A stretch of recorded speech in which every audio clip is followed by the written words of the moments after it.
Ibrohim ibn Adhamning huzurlariga bir mushrik kelib, "Ey Ibrohim," dedi, "seni soqoling afzalmi yoki u anavi itni dumi afzalmi?" dedi.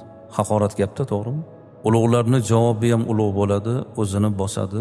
Aytdilarki, agar meni soqolim jannatga kirsa, meni soqolim afzal. Agar meni soqolim jannatga kirmasa, meni soqolimdan o'sha itni dumi afzal. U do'zaxga kirmaydi deb. Uyiga bordi haligi odam. O'ylandi.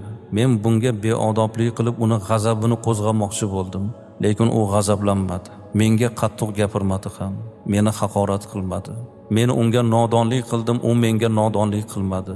Muhammadning dini bu islom shunchalar axloq dini ekan deb tavba qilib Hazratning huzuriga kelib, kechirim so'rab iymonga kelib musulmon bo'ldi. Bir musulmonning musulmon bo'lishiga, iymon halqasiga kirishiga nima sabab bo'ldi? Go'zal axloq. Allohni suygan bandalari qila oladigan fazilat.